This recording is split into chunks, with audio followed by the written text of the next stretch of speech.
A very warm welcome back to Val de Fiemme and the women's race, the second last day on the Tour de Ski for the women, over a distance of 10 kilometers and in the classic technique. It's a mass start, so everyone getting ready slowly towards the start line. They'll be pulled forward soon to get on their positions on the grid. And well, they've had a day off yesterday, so you could say some recovery, but this, the seventh day of racing in just 9 days, so fatigue is a huge part, and without a doubt it will be a huge part of the outcome of today's race to see who can take this victory.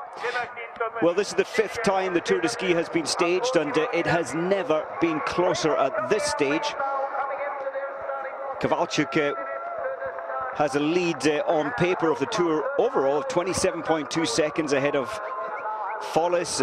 Mariana Longa in third place, 32 seconds behind, and Charlotte Kalla, who won here 2 years ago, 38.7 seconds behind. We mustn't forget fifth place, Petra Madic, who's only 51 seconds behind. And if we look back to the results last year, Petra Madic managed to pick up all of the bonus seconds on offer. Well, there's the temperature. It's been very warm here all day, minus snow temperature, 0.4. And air temperature just 1 degree warmer than for the men's race earlier today. This is the course 3 times around this track. You can see the climb out of the stadium. This, in terms of height climb, is over 60 meters. And bumpy, but generally descent all the way down to 1 kilometer before the turn around, or the next lap around. All the volunteers, plenty of volunteers in the course to make this such a successful event. There's Jurke Paul, having a look at some of his photos. We'll take a quick break. Val de Fiemme, the women's 10 kilometers mass start with bonus, 3 bonus points along the track. And Justyna Kowalczyk, there she is. She didn't have her best day 2 days ago, but she has had a day off since then. And without a doubt, she wants to be winning this one to extend her lead. Ariana Follis only 27.2 seconds behind, and I must say, looking very relaxed. You could say home advantage here in Val de Fiemme. Charlotte Kalla only 38.7 seconds behind in the overall Tour standing. Maybe not quite a strong event as the classic, slightly stronger in skating. And Anna Haag having a fantastic season. And she must be feeling good about her potential performance today. She is, however, 1:56 behind in the Tour rankings.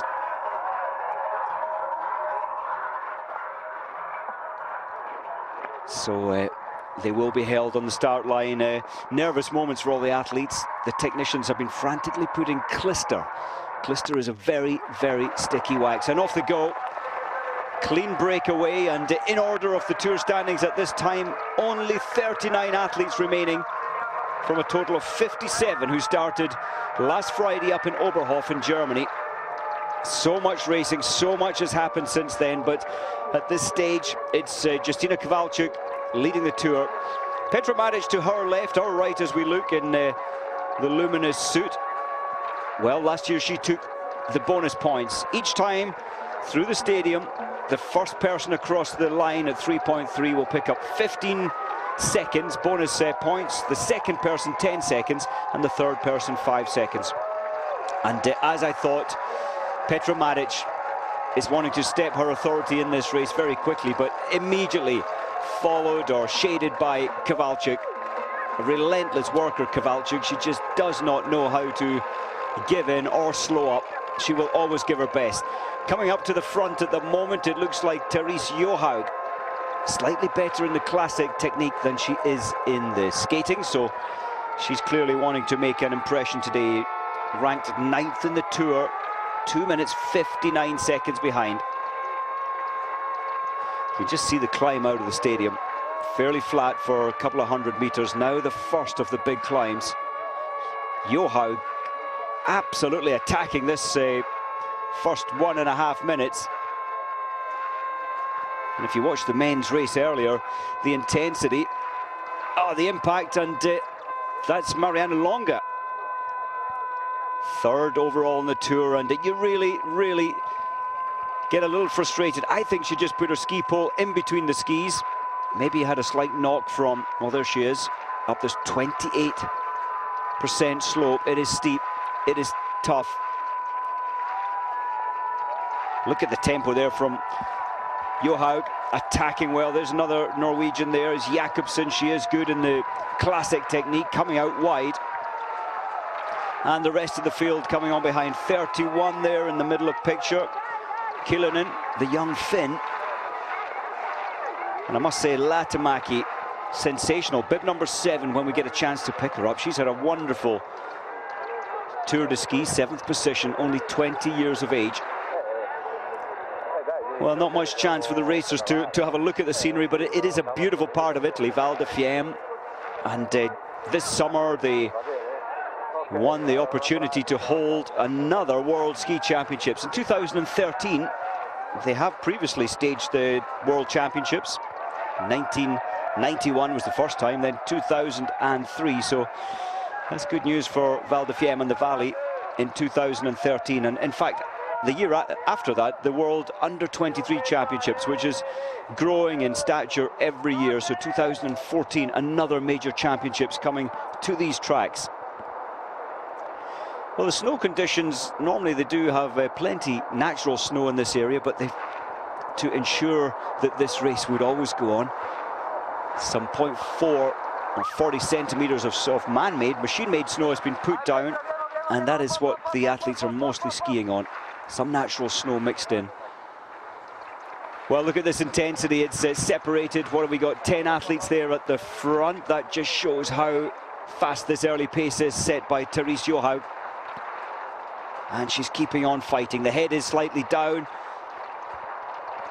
Breaking into the herringbone.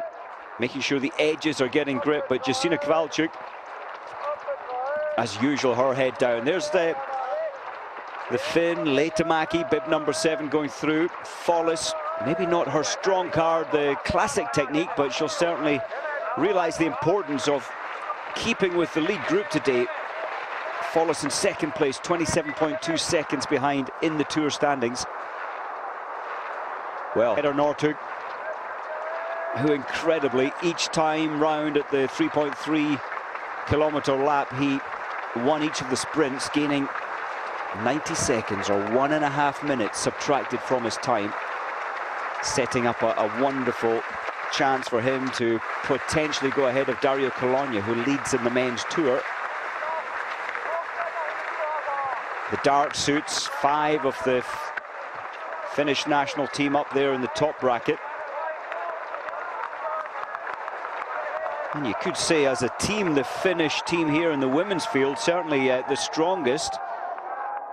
Norway in the top 20 have 4 competitors, so have Finland. Italy 2, Sweden 3. So coming up to the 1.7 marker. It's been a fearsome attack since the start. We're continually climbing since the stadium. Slight separation from Johaug and Kowalczyk. Some 10 meters back to Petra Maric, who's slipping. She's having to go way out of the tracks to get purchase from her skis. And that's a real pity if it's a waxing issue which is keeping Petra Maric back today. This is her key card. This is her strong technique, the classic. You see all the red suits there, the Norwegians, and Prochaskova's in there as well from Slovakia. Ranked 10th and a wonderful tour. She's more recognized as a sprinter, but in the Tour de Ski you must be able to put all distances, both disciplines, freestyle and classic, together if you want a chance of winning this one. So just past 1.7 kilometers in the 10-kilometer race.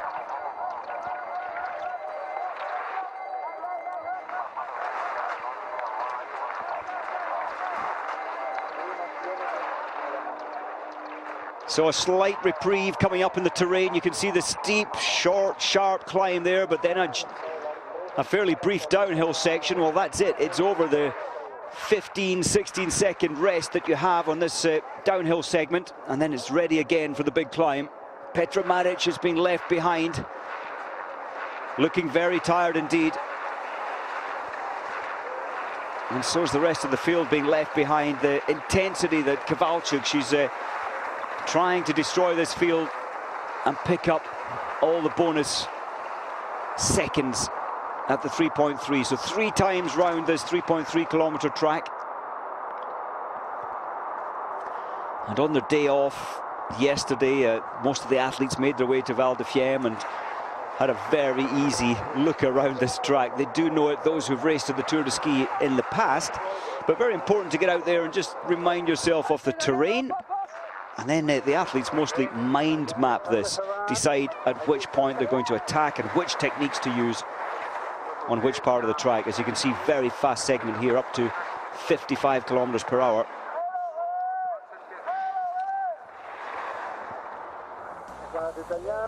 Justyna Kowalczyk, so strong.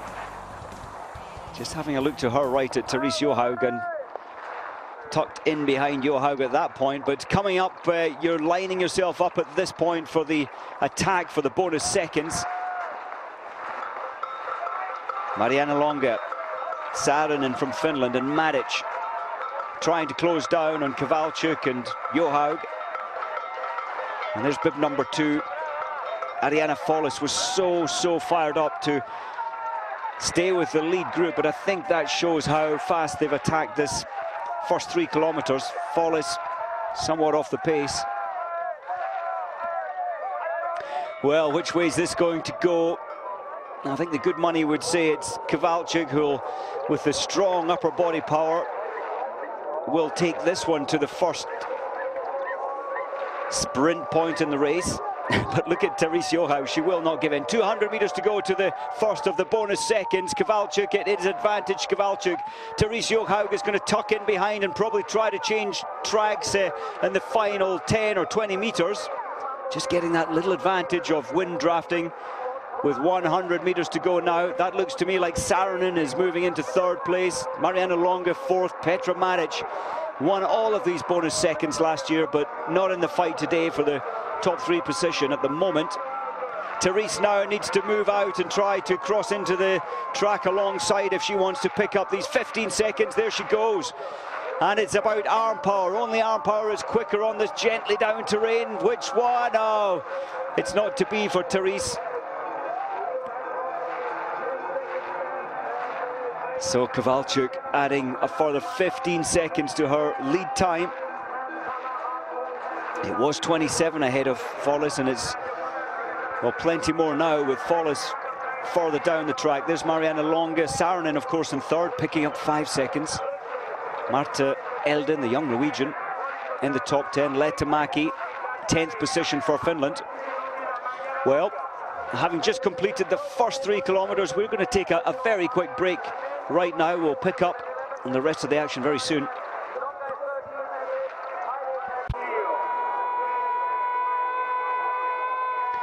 So hopefully a chance to look. There we are, the virtual standing with the bonus seconds now being added on. There we are. So just Justyna Kowalczyk 1 minute ahead of Mariana Longa.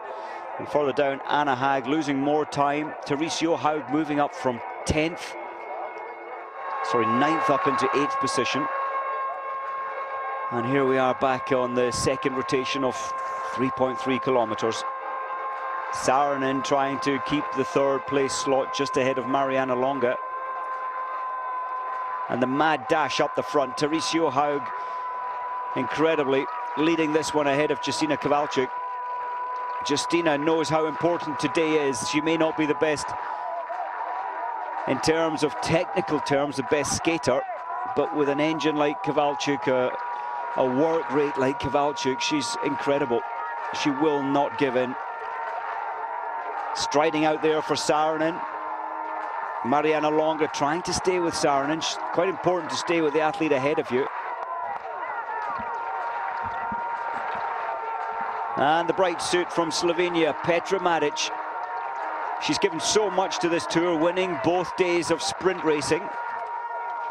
And I'll just remind you what the athletes have been through since last Friday. Last Friday, Oberhof, it was the 2.5 kilometer time trial for the women, setting them up for the next day, which was a 10-kilometer classic. That was last Saturday. Last Sunday, it was a 1.2 kilometer sprint. And the leaders, or the